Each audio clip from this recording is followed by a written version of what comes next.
So, hello, Hiya, how are you doing? I'm doing all right, thank you. I'm having a lovely day in the nice warm sun. Excellent. I'm glad to hear. And So, you? yeah, all right.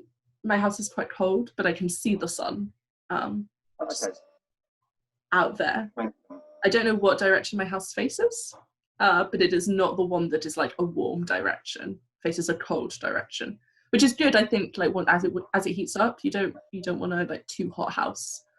No, Um, it's true.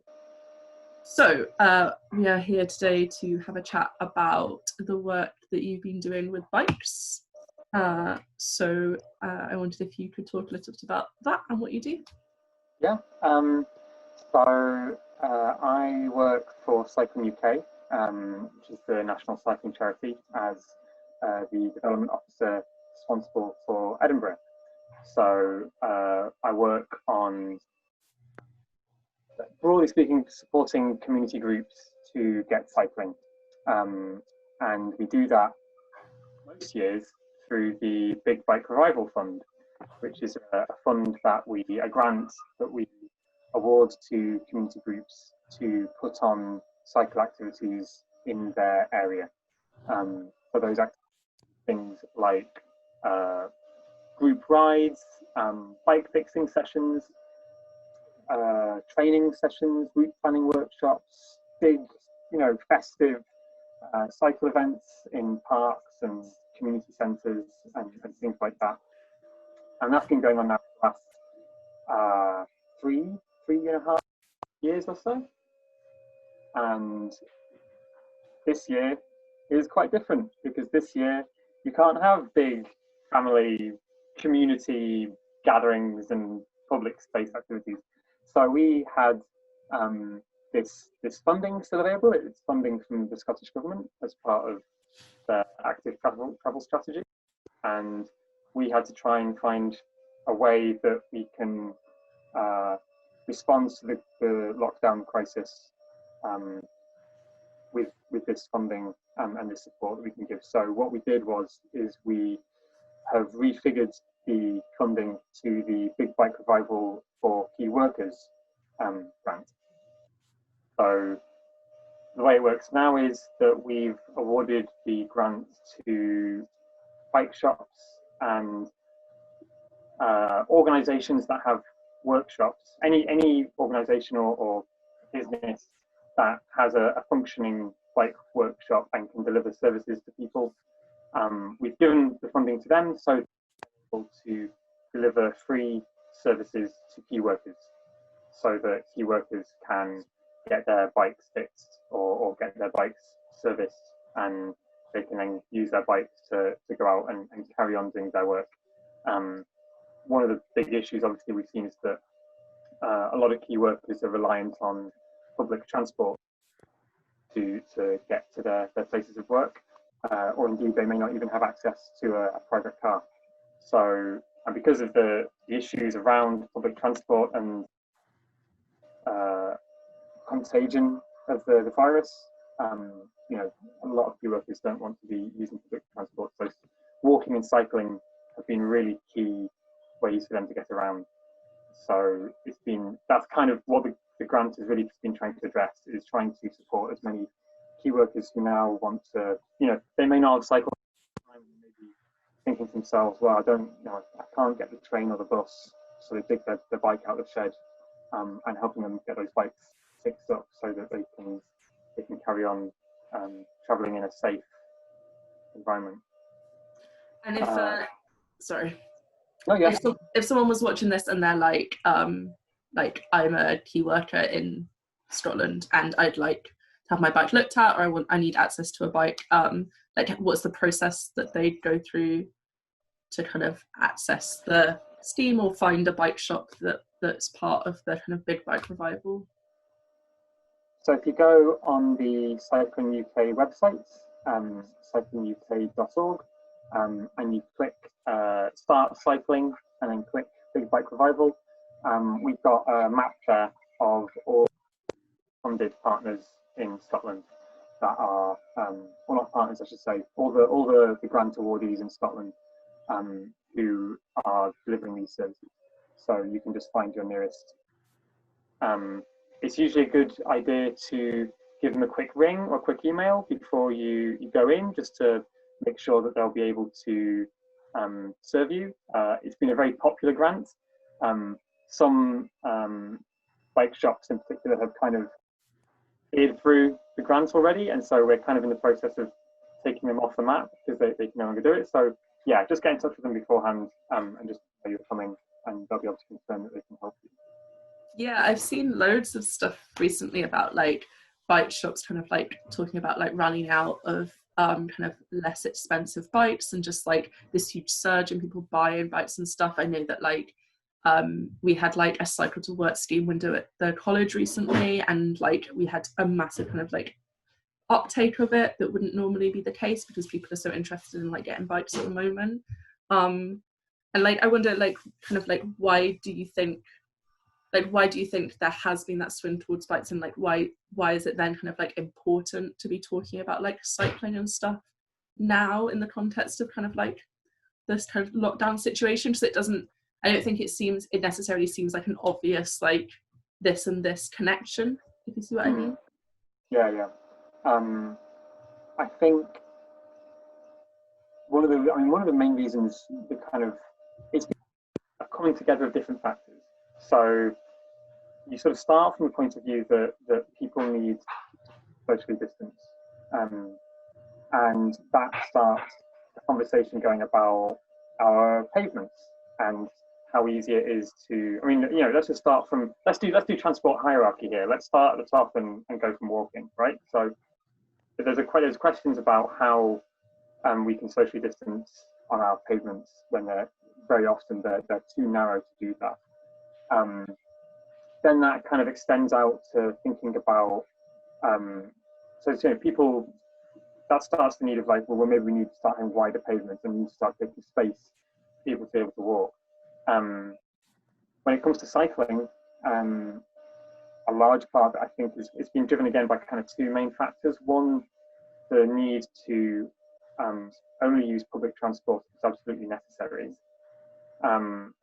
combined with the fact that because to only go into the workplace is absolutely, if say you're a key worker or for some other reason, which means that you've got far fewer cars on the road that would normally be doing those commutes.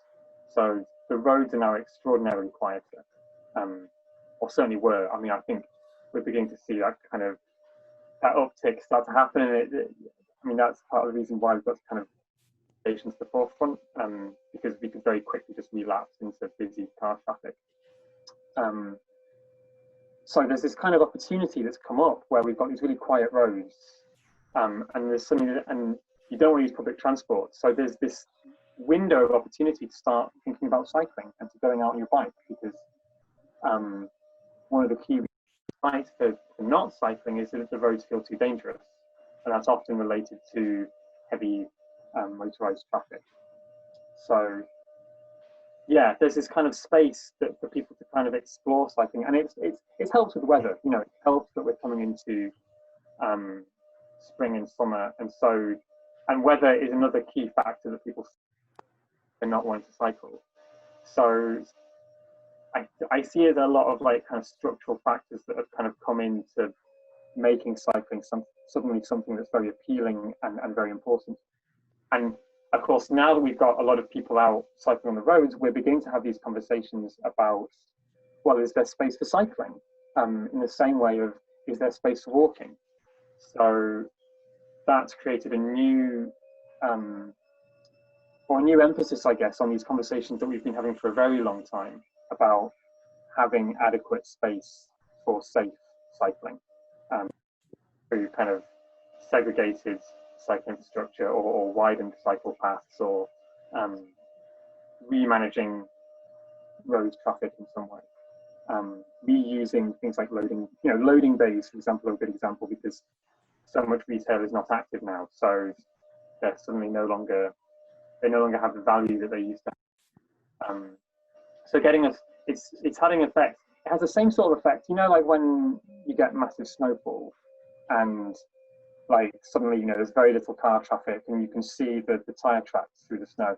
It's having the same effect of getting us to rethink how we're allocating our road space, because the way the roads are being used is so different, and the pressures on how we use pavements and roads are very different.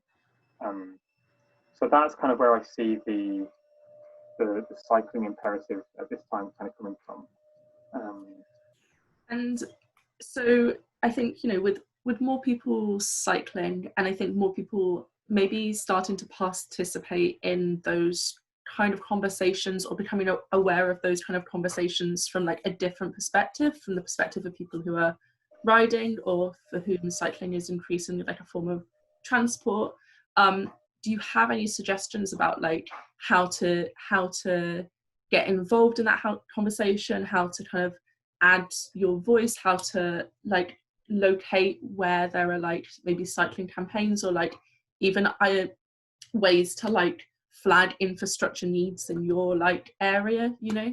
I wonder if you have any suggestions of ways people could get involved now in kind of cycle campaigning. Certainly there's a campaign with the Cycling UK is doing around so we have a template again on the website for you to write to your councillors to sort of make these requests and make these demands for better walking and cycling space. There's a, you know, Transport Scotland have had to rejig a lot of their grants this year, not just Cycling UK's funding, but, you know, a lot of funding to things like Sustrans and Cycling Scotland for projects that would have gone ahead in a different form this year. One of those reallocations is the £10 million reallocation of funding to local authorities to be able to do initiatives that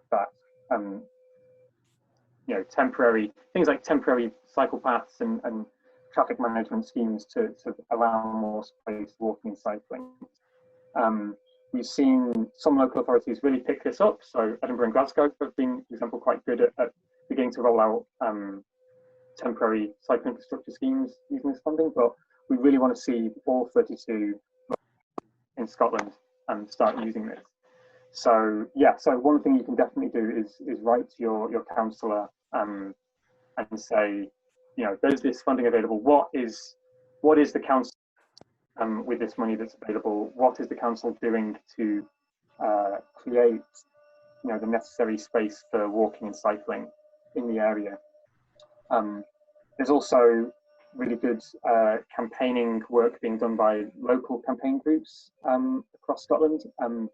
I can speak particularly, obviously I'm development officer for Edinburgh, so I can speak particularly for work with Spokes, the Lothian Cycle Campaign. So they cover campaigning, yeah, across Edinburgh and the Lothian local authorities. So if you go to spokes.org.uk, you can see the latest that they're doing around campaigning for cycling.